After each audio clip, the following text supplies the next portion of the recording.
Oi pessoal, sejam bem-vindos ao meu canal. Quem está chegando aí agora, se inscreva no canal, ative as notificações, deixe seu like, ajuda aí na divulgação do canal, ok? Pessoal, vocês estão escutando aí o barulhinho de chuva, porque aqui no meu bairro está chovendo bastante, então eu peço aí desculpa pelo barulhinho da chuva, ok? Hoje eu vou estar falando com vocês a respeito do transtorno de personalidade antissocial e eu vou dividir o vídeo em duas partes, porque este transtorno ele tem muito conteúdo, tem muita coisa para ser falada, muita propriedade, então é necessário explicar de forma bem minuciosa. Então eu vou gravar dois vídeos para tentar explicar para vocês com o máximo de informações para que vocês possam compreender, tá? Primeiramente, precisa a gente considerar, né, o manual de diagnóstico e estatística dos transtornos mentais. Ele nos diz que este transtorno geralmente afeta mais os homens, principalmente na fase adulta. Ao longo do tempo, os sintomas eles podem diminuir, mas geralmente é na fase adulta que ele se manifesta com mais veemência. O adolescente, geralmente, ele vai dar indícios, ele vai manifestar alguns sintomas. Por exemplo, agressividade, violência, falta de empatia e consideração pelos outros, falta de remorso, agitação, nervosismo. Então, o adolescente, no momento da transição da fase da adolescência para a fase adulta, ele já vai começar a demonstrar alguns sintomas.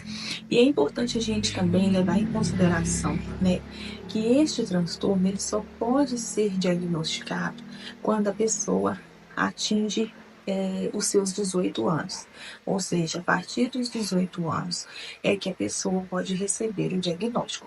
Mas, para que ela tenha esse diagnóstico, é preciso que a pessoa se encaixe em alguns critérios avaliativos. Eu vou falar para vocês alguns desses critérios para vocês entenderem, porque geralmente a pessoa precisa apresentar pelo menos 3 destes sintomas para poder passar pela avaliação, tá? Eu vou falar aqui para vocês alguns deles. Por exemplo, incapacidade de adequação às normas sociais. Quando a pessoa tem dificuldade de seguir regras, receber instruções, geralmente ela não tem facilidade de aceitar imposições. Impulsividade ou incapacidade de seguir planos. A pessoa não consegue seguir uma meta, um objetivo. Geralmente ela busca burlar algumas etapas, atropelar alguns objetivos, algumas normas, né? Terceiro, agressividade e irritabilidade. Aquela pessoa que é muito nervosa, ela se descontrola, ela fica irritada, qualquer coisa tira ela do foco, né? Outro critério de avaliação: enganar, mentir, ludibriar com o objetivo de ganhos pessoais. A pessoa geralmente com esse transtorno, ela passa por cima de qualquer um, principalmente quando ela quer alcançar algum objetivo pessoal. Ela não mede esforço para passar por cima de ninguém para conseguir o que ela quer. Então, geralmente, a pessoa mente, ela é manipuladora, ela quer concentrar a atenção ali para que ela possa manipular os outros de forma a ganhar algum benefício. A ausência de remorso e incapacidade de se manter em empregos e de honrar compromissos financeiros. Sim, geralmente essas pessoas elas não têm remorso, elas não têm preocupação com o bem-estar do outro, o que o outro vai pensar, o que o outro vai considerar, o sofrimento do próximo. Geralmente eles não se preocupam com isso.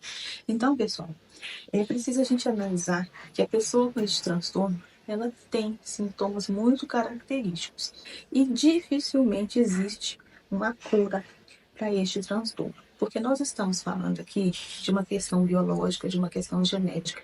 Então, dificilmente a pessoa vai conseguir mudar a natureza dela. Vai se tornar uma pessoa afetiva, uma pessoa que se preocupa com os outros. Não, porque a pessoa é dela, é da natureza dela não ter empatia pelos outros. Então, o que pode ser feito? Pode ser feito terapia, psicoterapia, para que a pessoa consiga aliviar alguns sintomas. Porque é preciso considerar também toda a sintomatologia deste transtorno. São muitos sintomas e eles precisam ser tratados individualmente. Então, a terapia, a psicoterapia, vai ajudar a pessoa a controlar esses sintomas e aliviar a pressão que eles causam nela. Mas a cura é muito difícil, porque é muito difícil a pessoa controlar a natureza, o instinto dela. Então, através da psicoterapia, vai amenizar a situação. Porque uma pessoa com esse transtorno, é muito fácil dela cometer um delito. É muito fácil dela cometer até um crime. Justamente porque para eles é muito fácil agir de forma inescrupulosa, porque eles não têm empatia. Eles agem muito no automático, eles calculam, eles manipulam e eles executam a tarefa sem pensar ali nas consequências, no que aquilo vai resultar para o outro, no sofrimento do outro. Então, para eles é muito simples. Tanto que 20% das vagas ocupadas nos presídios brasileiros são ocupadas por psicopatas. Ah, mas aí, todo psicopata é um criminoso? Todo criminoso é psicopata? Não, nem todo criminoso é psicopata. O psicopata, ele pode chegar a cometer o crime justamente porque ele não tem empatia.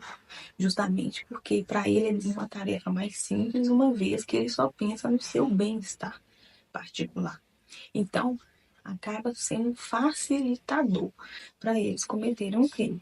Mas esses que são atingidos de repente por algum trauma, alguma situação extrema, para eles é até mais fácil, porque funciona como um gatilho para eles irem lá e executar uma tarefa cruel, ou cometer um delito, ou cometer um crime. Então, geralmente, os prisioneiros, né, os criminosos que têm a psicopatia, eles têm o transtorno de personalidade antissocial. Por isso que eles se encaixam nessas vagas. Mas isso não quer dizer que todo presidiário é um psicopata. E nem que todo psicopata é um criminoso. Só para vocês terem uma ideia, tem pessoas que convivem no nosso meio que são psicopatas, que têm traços de psicopatas. Só que muitas vezes eles não vão demonstrar todos os sintomas. Então, ao primeiro passo, assim que você identificar alguém aí com esse perfil que apresente algum desses sintomas que eu falei aqui, arrame alguma forma de incentivar essa pessoa a buscar terapia. Porque quanto mais cedo a pessoa buscar amenizar os sintomas, mais fácil. E ela pode ter uma qualidade de vida. Ela não precisa chegar a cometer um crime. Não, a pessoa pode se tratar e conviver na sociedade. Porque eu vou falar com vocês, tem muitas pessoas psicopatas que convivem entre nós. E muitas vezes a gente não percebe. Porque a gente prefere, muitas vezes, dar um adjetivo para a pessoa de crueldade, dizer que uma pessoa é um monstro, que uma pessoa é manipuladora, que ela é difícil de conviver, que ela é cruel. E muitas vezes a gente não percebe do que se trata. E nem a pessoa mesmo percebe do que se trata. Uma curiosidade que eu queria compartilhar com vocês um psicopata jamais ele confessa um crime. Jamais. Se a pessoa estiver presa, passando por alguma situação de julgamento, dificilmente eles vão confessar um crime. A menos que eles possam ganhar algum benefício com isso. Se eles perceberem que a confissão vai trazer para eles algum benefício, alguma forma de tirar eles de uma situação extrema, sim, eles podem confessar. Eles podem ali tentar manipular a narrativa para ganhar alguma coisa em troca. Mas dificilmente eles vão confessar o que fazem. Vão confessar um crime ou alguma situação que eles tenham transgredido.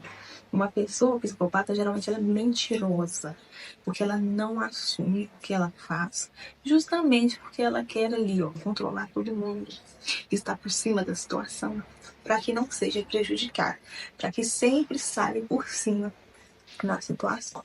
Eu vou falar mais sobre esse perfil psicopata para vocês, mas no próximo vídeo, porque senão o vídeo vai ficar muito longo e eu vou dividir mais em partes para vocês entenderem.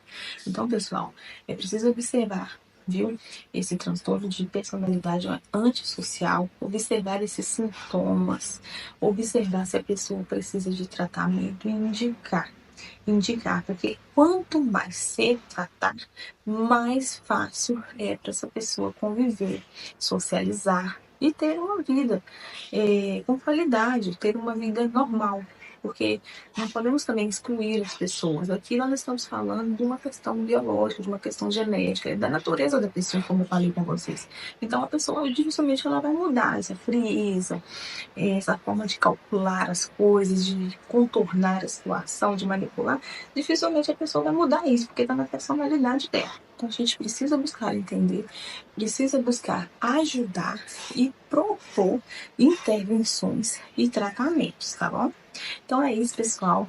Quem gostou do vídeo, curte aí. Aguarde o próximo vídeo, eu vou passar para vocês todo o conteúdo mais completo, ok? E é isso. Obrigada pela companhia. Beijão pra vocês e até o próximo vídeo, tá?